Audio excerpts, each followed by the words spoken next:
સુરતમાં ભાજપનો આંતરિક જૂથવાદ સામે આવ્યો છે। ભાજપના એક ચેરમેન બીજા ચેરમેનથી નારાજ થયા છે। સુરતમાં ધાર્મિક કાર્યક્રમ બન્યો રાજકીય અખાડો।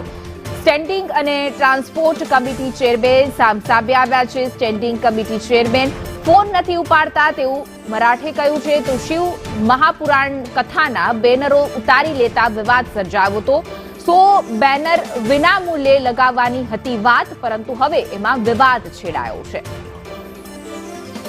વધુ વિગતો સાથે અમારા સંવાદદાતા આઝમ સાલે જોડાઈ ગયા છે। જે આઝમ, આ સમગ્ર વિવાદ શું છે?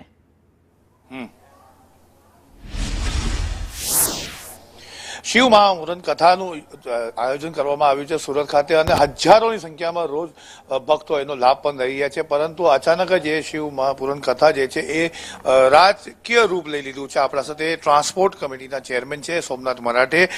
તમારું એવું કેવું છે કે તમે એક ઠરાવ પાસ કરાવ્યો હતો કે 80 થી વધુ પોસ્ટર્સ બેનર્સ સુરતના અલગ અલગ જગાઓમાં લગાડવામાં આવશે, હવે એ ઠરાવમાં રદ કરવામાં આવ્યો છે, તો સ્ટેન્ડિંગ કમિટી ચેરમેન સાથે તમારી શું વાત થઈ?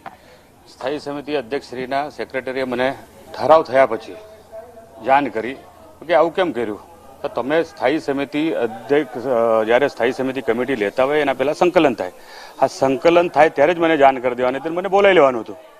એક એમને આદેશ કરીને મને બોલાવી લેવાનું હતું। બોલાવ્યા પછી જે શાહ પબ્લિક સિટીની જે આપણે પોસ્ટરો લગાવવા માટેની, હોર્ડિંગ્સ લગાવવા માટેની જે વાત હતી, પછી જ્યારે પહેલા 4 જાન્યુઆરીથી 22 જાન્યુઆરી દરમિયાનનો જે ઠરાવ કરવામાં આવ્યો, આ ઠરાવને રદ કરવામાં આવે છે।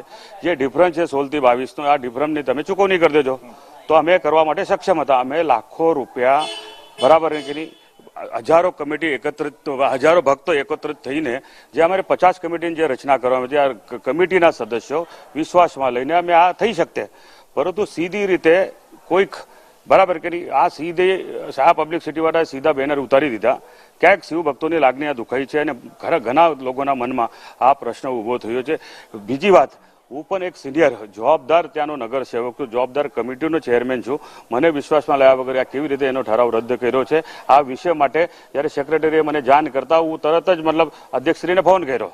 અમારા જે સ્થાયી સમિતિના અધ્યક્ષ છે રાજન પટેલ, એમને કોલથી પૂછવાનો પ્રયત્ન કર્યો, પરંતુ એમને મારો ફોન ઉપાડ્યો નહીં। એના અગાઉ પણ જ્યારે ઠરાવ હતો ત્યારે બી એમને મને કોઈક વિશ્વાસમાં લીધું આટલો નહીં થઈ શકે। અમારી ક્યાં જબરદસ્તી હતી, અને તમે જે રદ કર્યો છે તો થોડી જાણ કરવાની હોય। સોમનાથ મરાઠેજી, તમને પૂછીશ કે આ સનાતન ધર્મનો કાર્યક્રમ છે, તમે સનાતની છો, રાજન પટેલ સનાતની છે, તો પછી કેમ આના અંદર રાજકીય અને રાજકારણ દેખાઈ રહ્યું છે? બેનરોનો વિવાદ કેમ? રાજકારણ તો હવે જ્યારે રિપોર્ટ આવે ત્યારે જ ખબર પડશે। અમે હાઈકમાન્ડને જ્યારે ફરિયાદ કરીશું, હાઈકમાન્ડ જ્યારે અમને રિપોર્ટના આધારે એ કહેશે ભાઈ આ કોની ભૂલ છે, અને હાઈકમાન્ડને એવું લાગે ભાઈ મારી ભૂલ છે, તો હું પણ આઈ એમ રેડી। હાઈકમાન્ડ જે ઓર્ડર કરશે એ ઓર્ડરને હું માન્ય રાખીશ।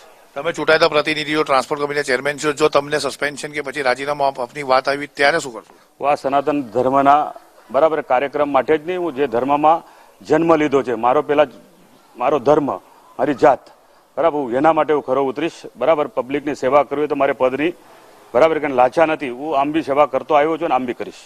તો તમારી સામે છે કે રાજન પટેલ સ્ટેન્ડિંગ કમિટી ચેરમેનની સામે સીધી નારાજગી ટ્રાન્સપોર્ટ કમિટીના ચેરમેન સોમનાથ મરાઠેની સામે આવી છે, દર્શાવે છે કે જે કથા છે એ સાઈડ પર રહી ગઈ છે હવે, અને રાજકારણ અને સુરત ભાજપનો આંતરિક જૂથવાદ સીધો ખુલીને સામે આવ્યો છે। જી આઝમ, અમારી સાથે જોડાવા બદલ આપનો આભાર।